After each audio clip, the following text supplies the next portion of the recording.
Good morning, students. Today we are going to learn about optical fiber. Today's optical fiber plays very important role in electronic communication. As the name implies, optical fiber. That means optical plus fiber. Why it is called optical fiber? Because it is made by fiber.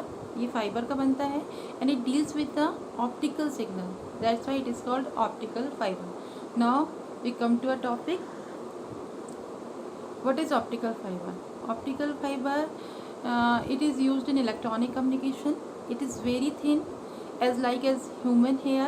That means इसका जो diameter होता है वो इतना कम होता है कि हम इसे ह्यूमन हेयर से कंपेयर कर सकते हैं. आपने देखा है जो हमारे ह्यूमन हेयर होता है वो कितना थिन हो सकता है. तो आप इमेजिन कर सकते हैं कि ऑप्टिकल फाइबर कितना थिन होता होगा, कितना कम स्पेस लेता है.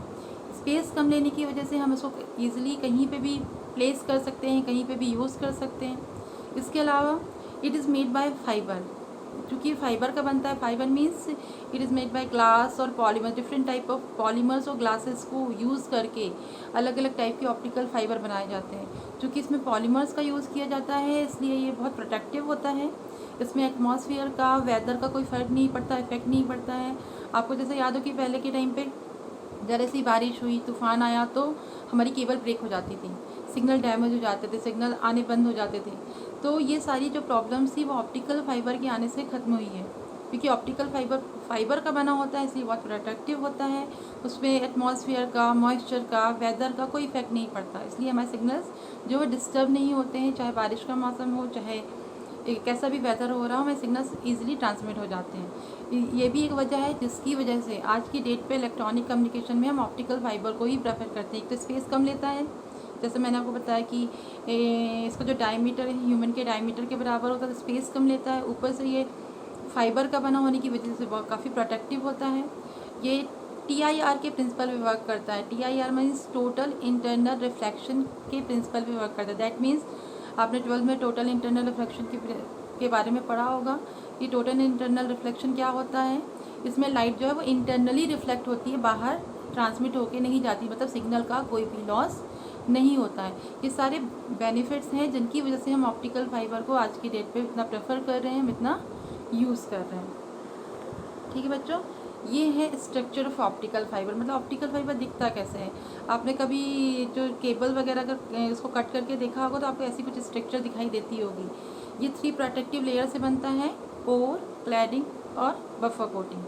जो कोर होती है बच्चों वो सबसे इंटरनल लेयर होती है. ठीक है, देखिए मैं आपको दिखाती हूँ. ये दिख रहा है आपको, ये कोर को रिप्रेजेंट कर रहा है. ये सबसे इनर लेयर होती है. ठीक है, जहाँ से सिग्नल एंटर करता है. इसके अलावा ये दिख रही है आपको, ये आपकी सेकेंड लेयर है जिसे हम क्लैडिंग बोलते हैं. ठीक है, सिग्नल जो है जब कोर से यहाँ से एंटर करता है अंदर से, तो उसका जो इंटरेक्शन होता है वो कोर और क्लैडिंग से होता है. क्योंकि कोर से ही क्लैडिंग कनेक्टेड होती है. उसका ये जो आउटर लेयर है, ये वाली लेयर, इससे कोई लेना देना नहीं होता है. ये आउटर लेयर होती है, तो इसीलिए बफर कोटिंग बोलते हैं. क्योंकि एटमॉस्फेयर से सिग्नल्स को सेव करके रखती है, बचाती है. एटमॉस्फेयर के किसी भी वेदर के किसी भी इफेक्ट को अंदर नहीं जाने देती. मतलब वेदर का कोई भी इफेक्ट आपके सिग्नल पे नहीं पड़ता. तो ये जो आउटर लेयर है जिसको हम बफर कोटिंग कर रहे हैं, ये एटमॉस्फेयर से बचाने के लिए होती है. कोर और क्लैडिंग, दैट मीन्स दिस और दिस, ये दोनों लेयर जो है सिग्नल्स के साथ डील करती है. ठीक है, और ये 3 लेयर से मिलकर आपका ऑप्टिकल फाइबर बनता है. जैसे कि मैंने आपको बताया कोर सबसे इंटरनल लेयर होती है. तो उसको बनाते टाइम जो भी मटेरियल हम कोर के लिए यूज़ करते हैं वो मटेरियल ऐसा होना चाहिए कि उसका रिफ्लेक्टिव इंडेक्स हमेशा क्लैडिंग के रिफ्लेक्टिव इंडेक्स से ज़्यादा होना चाहिए. ये चीज़ हमेशा ध्यान रखी जाती है. ठीक है, कोर का डायमीटर 5 माइक्रोमीटर से 100 माइक्रोमीटर तक रख सकते हैं. और बफर कोटिंग जिसको हम शेथ भी बोलते हैं, इसका डायमीटर 250 माइक्रोमीटर से 300 माइक्रोमीटर तक हम रख सकते हैं. तो ये 3 प्रोटेक्टिव लेयर से मिलकर हमारा क्या बनता है बच्चों, ऑप्टिकल फाइबर. ये मैंने आपको तीनों लेयर के बारे में यहाँ पे एक्सप्लेन किया है कि किस तरह का मटेरियल यूज़ होना चाहिए, कितना डायमीटर उसका होना चाहिए. और बफर कोटिंग बनाने के लिए हम सिलिकॉन रबर का नॉर्मली यूज़ कर सकते हैं. ये सारी चीज़ें मैंने आपको बताई है. एज आई टोल्ड यू कि optical fibre works on the total internal reflection principle. That means light जो है, सिग्नल जो है वो इंटरनली रिफ्लेक्ट होता है, वो बाहर ट्रांसमिट नहीं होता है. जिससे हमारे जो हम मैसेज ट्रांसमिट करना चाहते हैं, सपोज मैं हेलो बोलती तो हेलो जो कैरी करके सिग्नल के साथ अंदर जाएगा और जब आउटपुट पे हमें मिलेगा तो सिग्नल में कोई लॉस नहीं होता. क्योंकि सिग्नल जो है वो इंटरनली रिफ्लेक्ट हो रहा है. वो बाहर ट्रांसमिट नहीं हो रहा। जब नहीं हो रहा दैट मीन्स हमारा जो सिग्नल है वो ऑप्टिकल फाइबर के अंदर मूव कर रहा है, तो उसका सिग्नल का किसी भी तरह से कोई लॉस नहीं होता है। ये मैंने आपको बताया कि एक और बेनिफिट जो इम्पोर्टेंट मैं आपको बताना भूल गई हूँ कि ऑप्टिकल फाइबर में एक टाइम पे हम एक से ज़्यादा सिग्नल को ट्रांसमिट कर सकते हैं without any loss. Means simultaneously अब एक से ज़्यादा सिग्नल को अगर हम उसमें से ट्रांसमिट कराएंगे तो सिग्नल बिना किसी लॉस के, बिना किसी ओवरलैपिंग के हमको एंड पे एज इट इज़ मिल जाएंगे।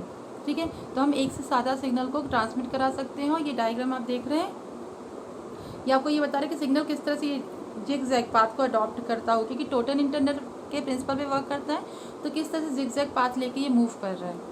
ठीक है, तो ये बता रहा है। तो ये आपका किस तरह सिग्नल लाइट वन, ये तो मैंने 2 सिग्नल्स शो किए हैं, 2 से ज़्यादा सिग्नल्स को भी हम ट्रांसमिट कर सकते हैं। डिफरेंट टाइप के ऑप्टिकल फाइबर मार्केट्स में अवेलेबल हैं। तो ये सिग्नल के पाथ को मैंने आपको रिप्रेजेंट किया है। तो आज हमने क्या पढ़ा बच्चों कि ऑप्टिकल फाइबर होता क्या है, इसके बेनिफिट्स क्या हैं और किस तरह से सिग्नल उसमें ट्रांसमिट होते हैं और किस प्रिंसिपल पे वर्क करते हैं। ओके बच्चों, तो आज के लिए इतना ही। Thank you.